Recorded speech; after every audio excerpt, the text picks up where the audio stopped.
Media Group. 13 has been my lucky number for a while. Like, it's always a sign of good things to come for me. This is 13, a Taylor Swift fan podcast, breaking down every song, every Easter egg, every era, and every theory. Hosted by the biggest Swifties, Nick Adams, Anna Szabo, Amy Nichols, and Lacey G. Welcome to 13, a Taylor Swift fan podcast. I'm Nick Adams. I'm Anna. Amy. And I'm Lacey G. And today we are entering into the Life of a Showgirl era. Finally. Oh, this is so exciting. I'm wearing my Life of a Showgirl sweatshirt. It looks very good on you. Thank you so much. It shrunk. So I appreciate you saying that. I wanted to wear my Life of a Showgirl dress that I didn't get to wear at our party, but I still don't have all of it, and it's really cold outside, so I did not. Mine was missing, like, the corset back. Oh, yes. So initially I thought, like, oh, if I could throw it together, that'd be cute, and then woke up this morning, and it is extremely cold outside, so but not wearing that. I do love the sweatshirt that you're wearing, though. Thank you. I want to love like Taylor and Travis. That's very cute. Thank you. Feels very Showgirl-esque in this moment with all their love on this album. So I love that we're doing this right now, entering into our Showgirl era, because this is our first time back in the studio all together in like a month, in a really long time. And so I'm happy to get this started. I know. Finally. Yeah. This album's been out for a while, and we're getting to it now. But I do like, and I felt the same way with the Tortured Poets, because, I mean, we've been doing this podcast for a couple years now, and there have been several albums that we're like, oh my gosh, it drops, we have to get into it right away. And we did that with Midnights. And then there was times where it was like, we found out things that we wish that we would have known earlier on. Yeah. So then when the Tortured Poets department came out, we waited until it lined up with our schedule, and by the time we actually got to it, I at least felt like I understood it a lot better, so like we could talk about it better. And I feel the same way with Showgirl as well. Yeah. Even though it is only 12 songs and it's not the 31, take from the Tortured Poets, it still is a very concise album, and it has a lot of references and there's a lot of depth to it. And I'm really glad that I've had time to sit with it, and enjoy it. And even my rankings, like, I'm not totally set on them, Me neither. You know what I mean? And I thought that would be easier because there's only 12 songs, but no. I'm trying to convince y'all to do 50% instead of the top 5. I'll do 50%. I'll do the top 6. I just can't knock one of them off. I feel like it's a tie. Yeah, I have a tie in here also. Well, the great thing is about these rankings, if you've never listened to one of our rankings before, what we do when we start an era, when we're starting breaking down an album from the beginning, we give our initial top 5 rankings. And then after we've dissected everything, months later, we go back and rank again and see if our rankings have stayed the same, if they've changed, if a dark horse from a song that didn't even make our top 5 all of a sudden becomes number 1. That's a really fun part about once you start learning more about what Taylor's saying and how, different songs point to another, and then just vibes, how your life has changed and stuff like that. So it's a lot of fun. Yeah. Really I think my rankings are going to be a surprise, but maybe I'm just so basic that I always think it's a surprise, and we'll see. But my list did really surprise me, or at least previous versions of myself anyway. And I think my number 1 is going to shock everybody. Really? I really do. I really do. I'm excited. Have you guys in the past, I guess it came out in October, so I guess in the past 3 months, do you feel like, so me personally, when the album comes out, I listen to it in order, like until I absolutely understand the album. And then whenever I feel like I can shuffle it, then I'll listen to it on shuffle. And then me personally, I have a Taylor Swift discography playlist that I always just put on shuffle. And so then I'll add it to that playlist and then listen to that and have it kind of like sprinkled in with like all of her other songs, which is a lot of fun. And so I reached that point, and over the last few weeks or whatever, I was listening to my complete discography playlist, and I was noticing, I was like, why are none of the Showgirl songs coming up? Like, I could, and sometimes we talk about it, that there's like the way that the playlist algorithm, sometimes it pushes some of the same songs over again. And granted, this is a 13-hour long playlist. But I was like, that's so weird. And then I realized that I hadn't added the Showgirl songs to my extended playlist. So then I was like, oh my God, well, I got to make up for that. So I went back to listen to only the album. And I was like, this hits. It does. Like this really, really, really hits. So I've been listening to it in order again. I'm back to square one. You know, one of my favorite things that happens when I'm listening to Taylor Swift music is, like you said, Anna, when the album first comes out, I listen to it just in order. I'm just listening to it in order. I don't have favorites yet. I'm just listening to it in order.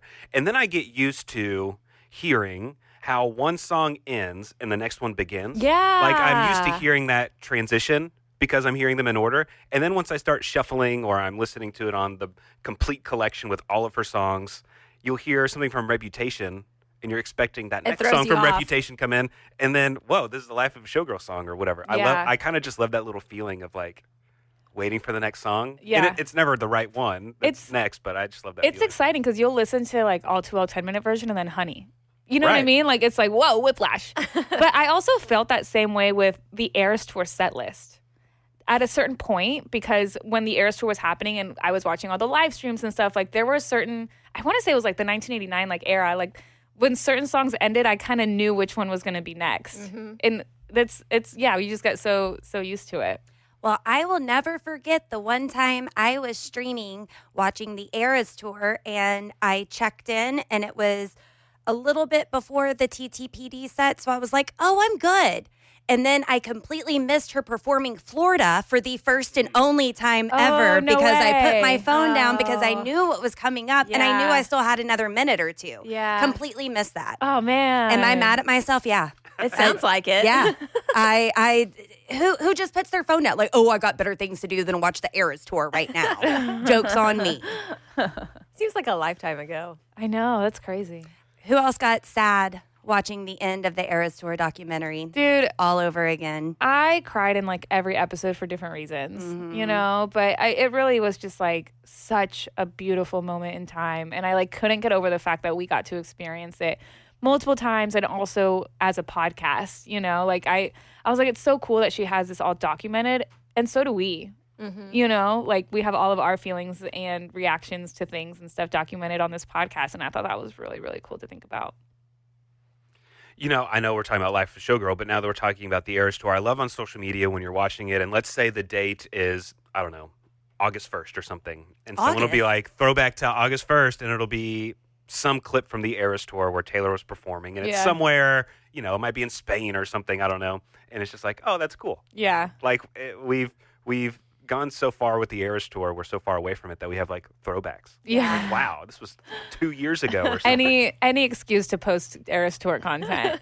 The other day I thought about, I don't know what it was, but I came across the video of when she performed Exile as the surprise song, but it was Exile featuring The Crowd. Have y'all seen that? Yes.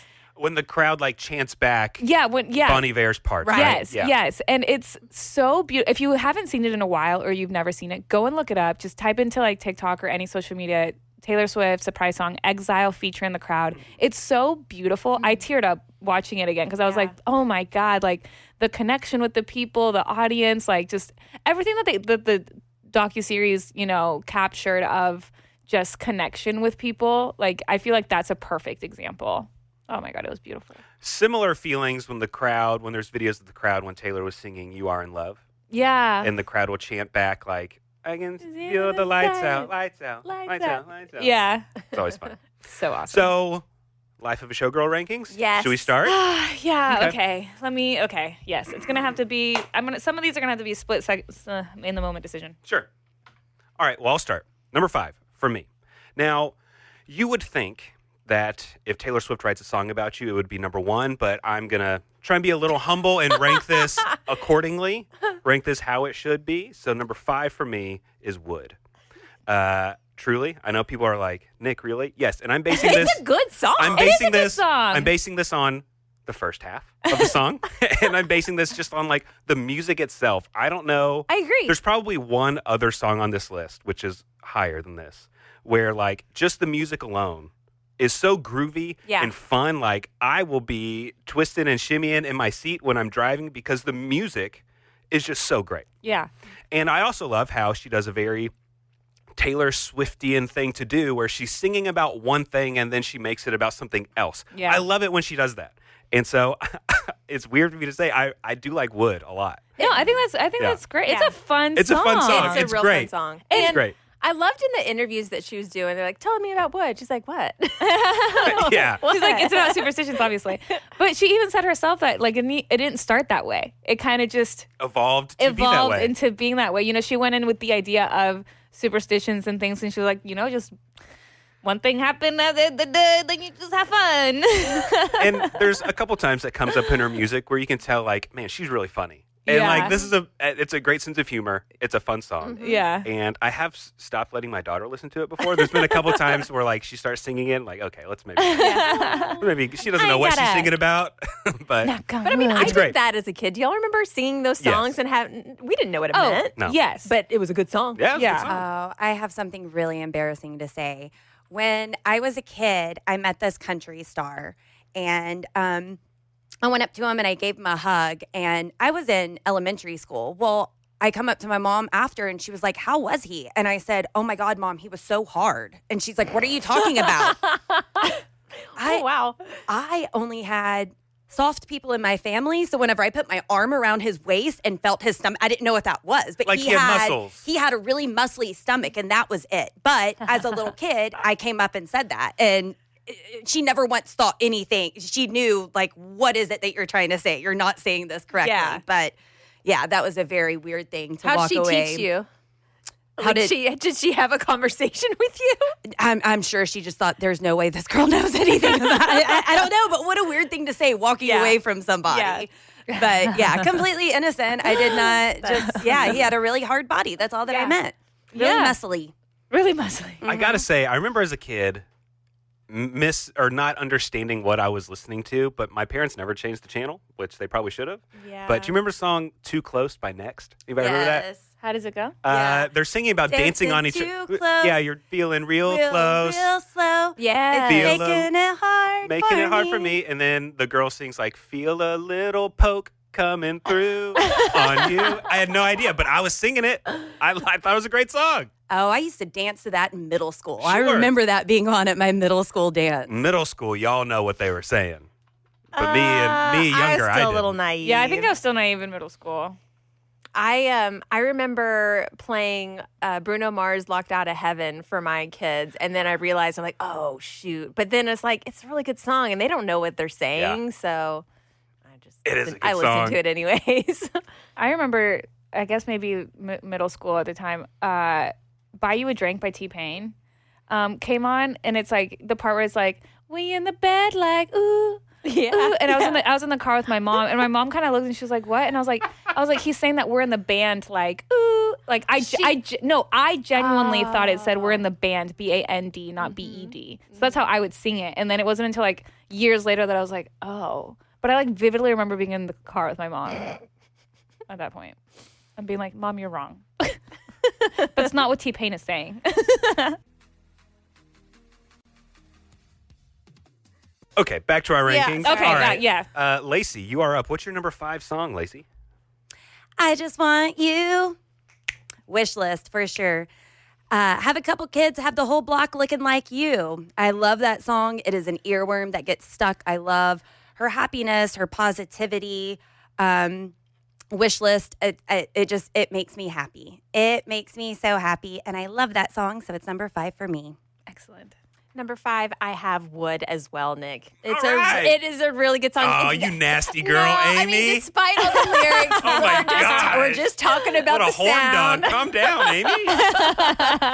Redwood tree ain't hard to see. So, what about you, Anna? Okay, I have a tie, and I really can't. Are we doing 5 or 6? You're going to Well, pull an Amy on us? I was gonna. Okay, I have an honorable mention. Okay, honorable mention. Okay, what was your honorable mention? Canceled. Okay. I love that song. Yeah. but Wood took number 5. Okay. My honorable mention, I guess, which would be like number 6 really, would be "Honey." It's so catchy and I love it. And I think it's one of those songs that the more I listen to it, the more I like it. But first time, I mean, it's lower on the track list.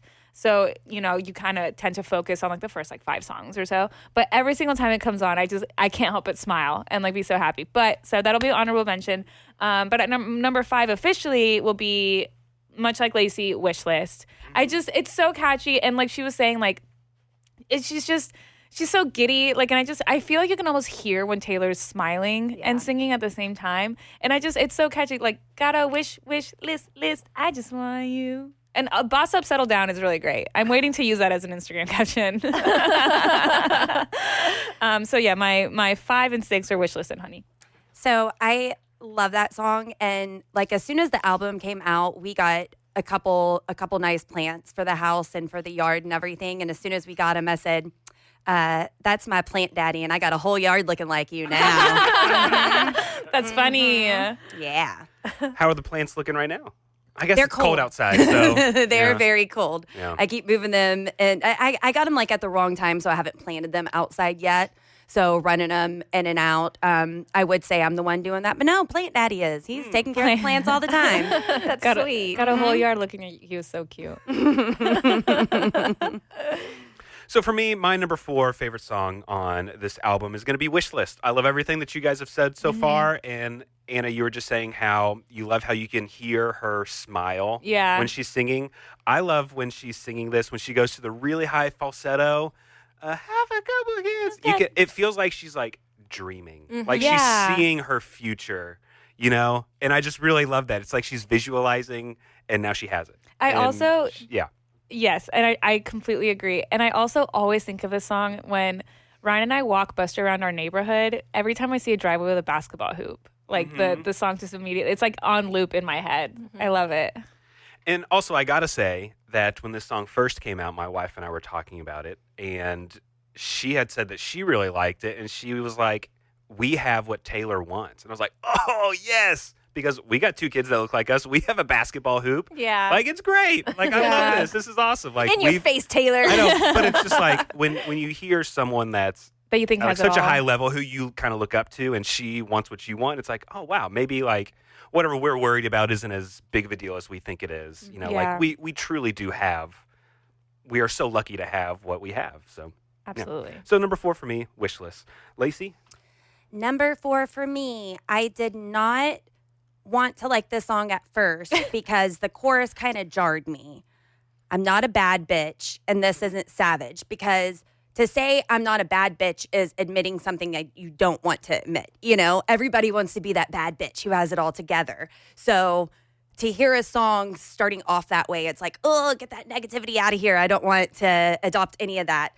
But I love Eldest Daughter. It's so much more than just admitting that it's okay to not be okay. It's admitting that you were wrong about stuff in the past, that I'm never going to let you down now because now I know better. And I love that song.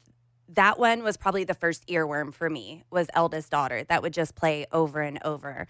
But I love it. I love the sentiments. And I guess I'm the eldest daughter. I used to be the only daughter for the longest time till my sister was adopted. But I don't know. I love everything that she says in this song. I'm anxious to break it down. I think there's so much more that she's talking about in different verses. And I cannot wait to get into that with y'all. But Eldest Daughter. Yay. The bridge in that song is also just so good. Still trying to learn it. I can get it right like 95% of the time, maybe. And then other times I'm like, oh, that wasn't my moment. That one wasn't it. I'm still learning. Like our phone number? What's the show's phone number? 214. Nope, it's not. I can't remember it. 689-214-1313. Yeah, girl. That's good. Put her on the spot. Amy? Yes, my number 4 is Ruin the Friendship. I think it's a beautiful sentiment, and I think we can learn that there's nothing worse than having regret in your life. So I think it's just a good lesson. Just go for it. Go for what you want. Shoot your shot. Yeah. I also just love the way that one sounds. Yeah. Yeah. Number 4 for me, I have The Life of a Showgirl, the title track with Sabrina Carpenter. I try to sing both parts, you know, and when it's me, Taylor, and Sabrina in the car, it's really a wonderful concert that I wish other people could experience with me, you know. But yeah, I think I just love the way that the two of them sound together. I love their friendship. I loved, I don't know, I like how, you know, we have The Life of a Showgirl, like the entire album, which I'm so excited to dive so deeply into. But I also like how Taylor herself said that Sabrina Carpenter is the ultimate showgirl, like with her career and her performance and the way that she navigates everything. So to have her on the song with Taylor, and we already know that they have a relationship, I think it's really cool. And I think I don't know, I really like that it's the last song, even though it's the title track, and it's all encompassing. And I just really like it. It's glitz and glam and honest, and it's great. Number 4. So my number 3 favorite song of this album is The Life of a Showgirl with Sabrina Carpenter. I love it. Everything that has been said about it so far, I agree with. They sound wonderful together. And guys, you're not going to believe this. I feel like it kind of sounds like a country song at times. I really do. I love that there's a good story to it. Like it's like you're growing up with the person in the song. They're telling about different phases of life and stuff like that. And I really love that. And I love Sabrina's voice. Just sounds great on this. Yeah. I really, really love it. So, yeah, The Life of a Showgirl. It's a great closing song. Yeah. Like, just the way it ends, the way it sounds. It's a great closing song to this album. It's theatrical. It puts a nice button on it. It's theatrical. The music kind of changes a few different times, so it's very Showgirl-esque. It's like a big performance of different genres within one song. So I love this. The Life of Showgirl, number 3 for me.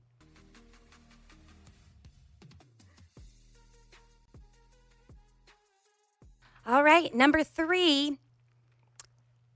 I did just switch my number 2 and number 3 wow. around. Okay. Right now. So I can't believe that it is this far on my list, but Father Figure. That is the first bridge that I learned on my own from watching other people on TikTok just going through your thoughtless ambitions. Spark the ignition. I love it. I love it. I've sang it twice now on karaoke. Ask me how many times it sounded good. Both. No, that's not a key for me, none whatsoever. I mean, most keys aren't for me, but that flip of the bridge is so iconic. I love the fierce language that she is using because she is using it correctly. She is making very good points, and I love this song. It's not just shocking language. It's shocking language with a purpose. Yes, Yeah. With a purpose, point blank. And I love it. I'm interested when we start breaking down that song, and like many of the other songs here, we definitely have to remember to try and say what the clean version is for some of these that's songs. so true. Because I listen to the clean version a lot with my daughter in the car.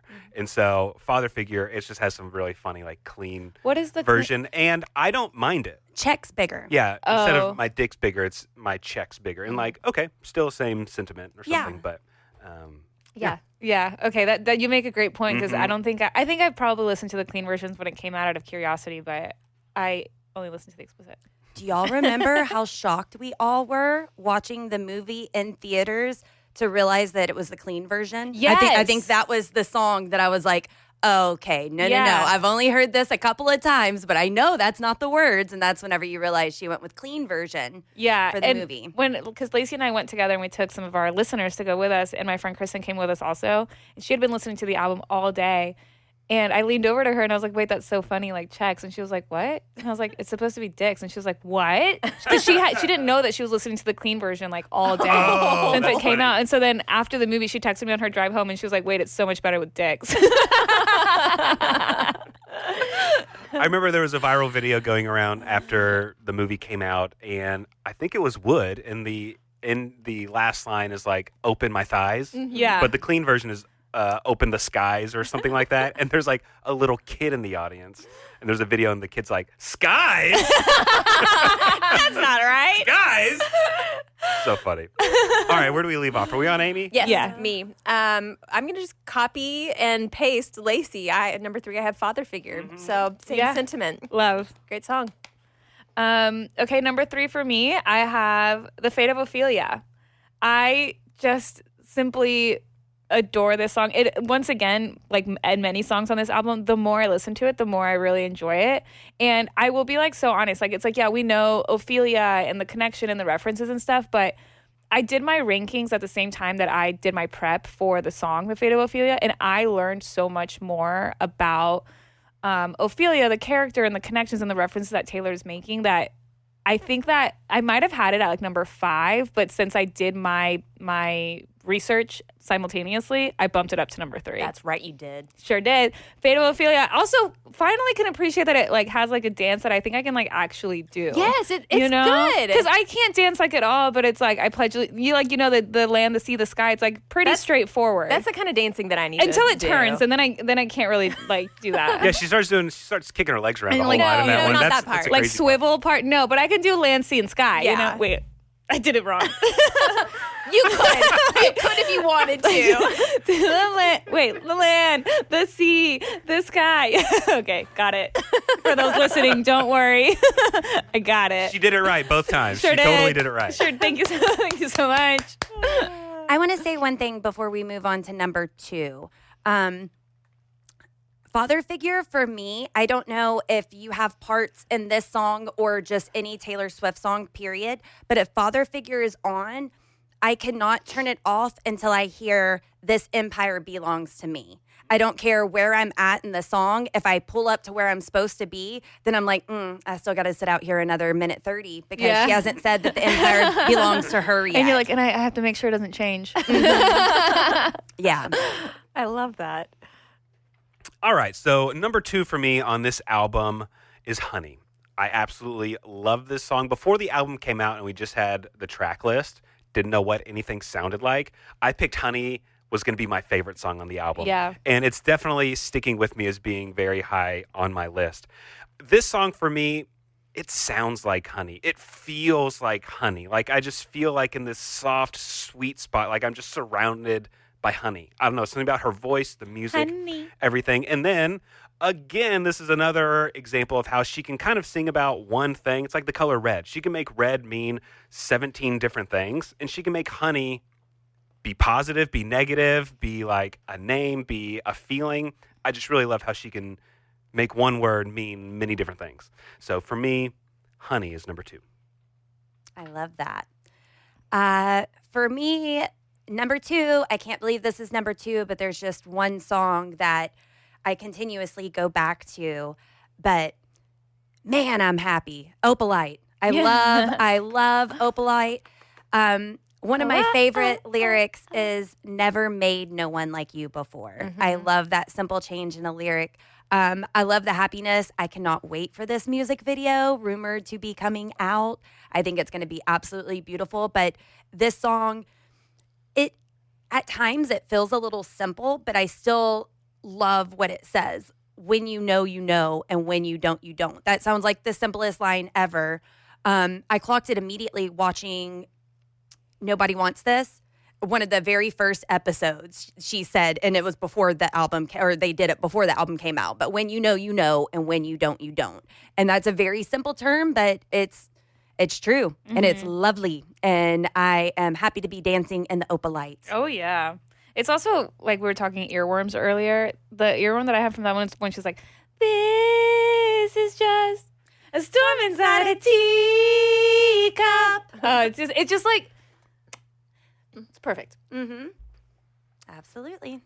Amy. Number 2, I have Actually Romantic. I think this just makes my emo heart happy. It just makes me think of the music I listened to back in high school, driving around in my car, and I don't know. It's a great message. It's like, oh, you think you're getting me? You don't get me. Yeah, you're not getting me. I got you.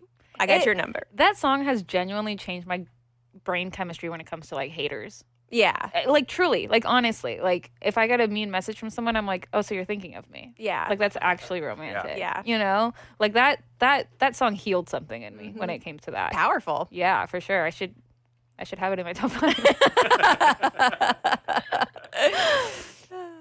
Okay, number 2. Okay, this is really hard. Number 2 and number 1 for me really flip-flop depending on the day. And I think when I look at the album track list, I know that these 2 are my top, and then the rest of them are kind of fighting for the remaining spots. So it just really, really depends. But dang it, okay. Today, I'm gonna put at number 2 Elizabeth Taylor. So this is a song that from the I thought that was going to be number one for her. thought so too. Right. It typically is. When the album came out, immediately when we were doing our live stream listening party and this song came on, I was like, holy shit, this song is incredible. I love the way it sounds. It's so loud and it's big and it's like Elizabeth Taylor. And then in the following days, I went on such a deep dive about Elizabeth Taylor. I learned so much and I just like loved it. And I was even thinking like, I cannot wait till we do this entire episode on the podcast. And I really, really, really love it. And I think maybe what happened was I loved it so much initially that I didn't let myself love other ones. And then the more and more I listened to the album, there were other ones that kind of started to creep up. And so the way that I kind of gauge it now with like my number one and my number two, it's like, okay, when I go to the album and I listen to it on shuffle, which one do I start with? Mm-hmm. And in the past few days, there's been another one that I've been starting with. But I don't know if that's maybe just because I already gave all of my, like Elizabeth Taylor on my like Spotify Wrapped was my top. That was the one that I like had listened to the most. So it just it was really, really, really, really hard. But yeah, today I'm putting Elizabeth Taylor at number two. But it's so good. I genuinely can't wait. Like if you haven't learned about Elizabeth Taylor, like not only will you have a great time like putting together how Elizabeth Taylor's life relates back to Taylor Swift's life, but when we do our episode, it's gonna be a really fun one. I'm really excited.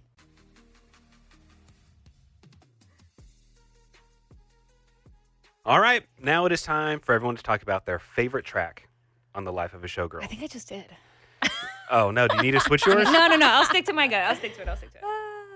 So for me, my number one was my number one the first time I heard this song. Oh, should we guess? It's my number one now. I want to guess. It's going to be my number one tomorrow. It's going to be my favorite song on this album in 6 years. I know what it is. We know Opalite. Opalite. Opalite. That is a Nick Adams song. Yes, Yeah. I love the poppiness of Taylor Swift, and this is a contender for like her happiest song.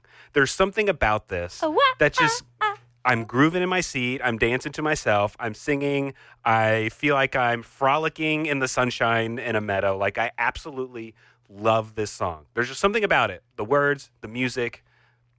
It feels old school, but it feels current at the same time. Mm-hmm. The music in it, and I just absolutely love this song. I'm so happy when I hear it.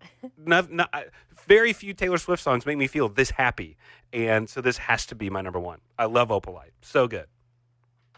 Lacey. Not surprised. I love that. So, number one. Wait, are we guessing? Yeah, let's guess. I think I know. But she said we weren't going to know. I know. And that clue makes me think that I know. Because there was one that I thought of when she said that and she hasn't said it yet. Can I guess? Yeah. I'm going to guess that Lacey's favorite is Honey. That could be good. Lacey's she's in a good place right now in a relationship. She's in a lovey state of mind. Mm-hmm. I'm going to say Elizabeth Taylor. That's what was my second choice too. Okay, Elizabeth Taylor for me. Nope. None of y'all got it right. I do love Honey. That would be... Dang, I thought that was going to be your number one. That would be my alternative, that or Fate of Ophelia. Because I do really, really, really love that song, and I hate that I left that off the list. But, man, I'm in my showgirl era. Life of a showgirl. Okay. Yeah. Okay. Love that song. I love that song so much. And as silly as it is, what gets me every time with that song, I paid my dues with every bruise. I love her, the way that she pronunciates everything. And it speeds up. Yeah, and it just sounds so musical. And I'm not normally a musical girly, more so now than I used to be. But I want to see this on Broadway. I want to see this live. I remember when this album first came out, a lot of people were doing this bridge together. Like I saw baseball teams ripping off their fake eyelashes and doing their entry music and stuff with this song. But I love it. I'm surprised it wasn't my number one song on Spotify because I need to listen to that song. And then this song, I can't turn it off until Sabrina comes back and says, I love you, Taylor. Now I make my money being pretty and witty. Yeah. So good. Yeah. But I love this song. And I can get this bridge like 95% of the time. I also love the big drop where it's like, thank you for the lovely bouquet. Oh, so good. Hearing you talk about it makes me want to like stop recording and listen to it. Should we take a break? Okay, Amy, you're number one. Y'all want to guess? Yeah. You already said ruin the friendship, right? I did. I'm going to guess the Fate of Ophelia. I'm kind of shocked that you haven't said that one yet. Did you say Elizabeth Taylor? I have not. Okay, I'm guessing Elizabeth Taylor. I'm going to say eldest daughter. The Fate of Ophelia. Oh, let's go. Number one. I when we did our favorite opening track songs, I don't think it was past, like we didn't do Midnights. We haven't done It's been a minute. TTPD. This might outbeat Lavender Haze. This is such a good opening song for an album. It makes me so happy. It was my number one song on my Wrapped. It came out a month and it was number one. I mean, I think we were all like that, but it's just such a great song. It makes me happy. I want to dance and then repeat it. And at this current moment in time, I think it just broke the record. Like, it's Taylor's longest running number one song. Yeah. It beat impressive. Anti-Hero. Yeah, which is Yeah. insane. So awesome. And it has a music video. Yeah. Love that. A great music video. Very, yes. Okay. My number one song Anna's number one. today.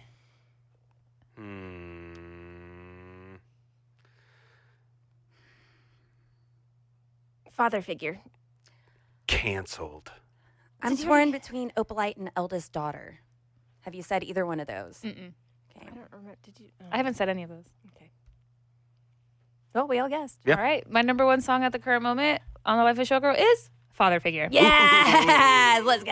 Yeah, there's just something about the fact that it's like you kind of. I love Taylor's lyricism, obviously, and her storytelling. And this is a song where you hear a story from two different characters. And I think that's so cool because when I listen to the songs, sometimes I put myself in the position of the father figure, and sometimes I put myself in the position of the protege or whatever. And so it's like I just love that she's able to literally tell a story. And sometimes when she's singing, I'm like, okay, which point of view is it? Because it could be this one or it could be this one, and it's just such a fun like visual in my head. I think the bridge just like really hits it. I don't have the type of personality to kind of like be a badass, but I feel like a badass when I listen to this song. You know what I mean? Bad bitch. Like, yeah. Like, I'm like, who covered up your scandals? Me. I haven't covered up a single scandal in my life, but like, I'm the one that did. You know what I mean? Like, respect me. Like, I've done all this, and it's just, I don't know. I just think it's just so cool. I think it's really awesome. I really hope that we get an Opalite music video, and I also really hope we get a Father Figure music video. I think that'd be so cool. And it's just like, it's just so badass. Like, it hits. Yeah. It just really hits. So let's do a quick recap of our top fives real quick. I'll do mine first because it's the correct ranking.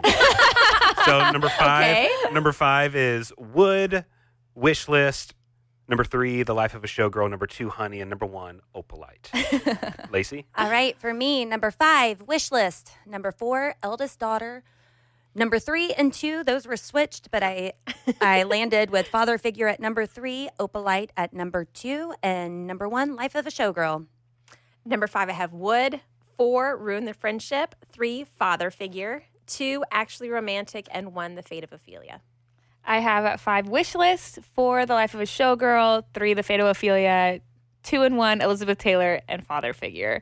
I love that none of us matched. Yeah. I feel like that's just a testament to the album. It's a great album. Mm-hmm. It's a really good album, and I'm so excited to be getting into this with y'all now. We've gotten to sit on this album since October, and we're just now getting to it. But this album has spawned a lot of meaningful conversations. That Mom Glow on TikTok said that while some people were critiquing the album, this brought up very good conversations in her house, and she was glad to be able to have it. So not only did this album give me just like an immense amount of joy, but it also gave me opportunity to talk to my children. My children are 8 and 12, and the conversations we have had are just immaculate. We've had vocabulary lessons where they come and they're like, what is a protege? And then we talked about metaphors and euphemisms, which was super fun. I got to tell them about how onyx and opalite are metaphors and how the song Wood is talking about superstitions, but it also has these euphemisms and all of these different words for the word penis. and how it's super funny that she can make all of these jokes about that and sex, while also like making these jokey, happy thoughts about superstitions. I got to talk to them about what it's like to be an eldest daughter. We had conversations about who William Shakespeare is and is Ophelia a real person or not. We got to talk about father figure and how we call Taylor Swift mother and how it's different metaphorically to be mother or father and what that could mean. And how, yeah, Taylor says dick in the not clean version. But then when you listen to the clean version, she says check. And why would she make that choice? And what does that mean? Why can we relate that first word with check? So you can go ahead and talk about how these lyrics aren't deep and how this is the dumbest thing you've ever heard of. But I know that it brought me joy, and I know that it brought me closer to my kids, and I know that it opened up this door for me to have these huge, amazing conversations with them. What a good mom. Oh my gosh, I want to take her class. She sounds like she'd be a great teacher. Yeah, absolutely. And I just love that because when the album first came out, so many people, oh, Taylor Swift is cussing and she's singing this. Well, Taylor Swift is a grown woman. She's not writing for children necessarily, but children can still listen. But that's why she has the clean versions, because she is writing for the mom that still needs to listen to Taylor Swift in the car, but now you have the clean versions. You can play with the kids. You can have conversations with them about it. So she's not leaving someone out, but she is older and not writing for specifics, you know? And she is a grown woman sharing her grown experiences. Yeah, and it's not as superficial as people thought it was when it initially came out. Like, you can have these deep conversations and... Absolutely. Yeah. I do think, of course, Taylor being Taylor Swift and being the most successful person on earth and everything, criticisms are to come with anything. But with this album, it almost felt different. Like, it almost felt like a lot of the criticisms, in my opinion, felt very forced to the point of, like, you very clearly didn't actually sit down and listen to this, or somebody told you not to like it, so you're saying that you don't like it. You know what I mean? And it's obviously, like, I'm biased when it comes to Taylor Swift, but I can also recognize, like, an invalid criticism of something. And then it came out that there was, like, paid bot campaigns to, like, tear down Taylor Swift and all of this stuff. And despite all of that, the Fate of Ophelia continues to be number one. You know what I mean? So it's like the people that get it. And it's interesting because I was talking to Ryan about it, because he told me that he was listening to a podcast, like an NPR podcast that talks about, like, pop culture. And they were just talking about the year 2025 specifically. Like, there was a lot of music in pop culture that was very much like, not necessarily, I guess, like, breakup music, but also, like, anthems that kind of really stressed that you're, like, you don't need a man, you know? And then with Taylor Swift's album, she's really happy with her fiance. And so you spend this entire year listening to music that basically tells you, like men are bad, you don't need them, whatever. And then Taylor Swift, the one person that has always, you know, sung about heartbreak and stuff, is at her happiest point, and people just cannot help but dislike that, you know? And it's like, you can really think about it and you can really dissect and have some, you know, look inside yourself and wonder why that is. But it's interesting that he was saying it was interesting to hear that from, like, a perspective of people that just, like, look at pop culture as a whole, as opposed to, like, us who, like, obviously champion Taylor Swift. But yeah, it's going to be interesting also, like, with our breakdown, to get into these deeper conversations that I think got glossed over with just the initial negativity that came with the album release. I feel like I've said this before, but a lot of times criticism and negativity doesn't always bother me, because it just means she's the biggest artist, and the bigger you are, the more people are going to complain about you and stuff like that. Very like, true. I'm not going to say anyone other's name, but pick another artist who isn't as big as Taylor. Are you seeing thousands of tweets about people not liking their music? No, because people aren't listening to it.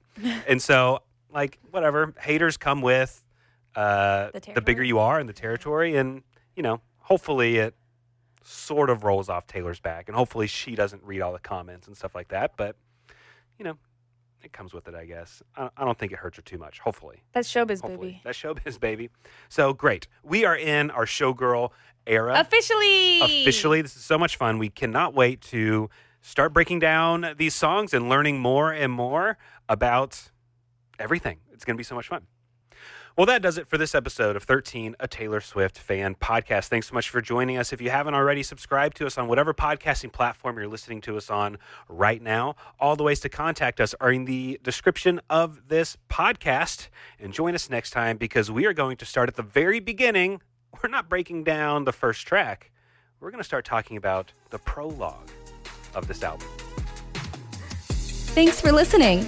The 13, a Taylor Swift fan podcast. Subscribe for free and leave a positive review on Apple Podcasts, Spotify, or Google Podcasts.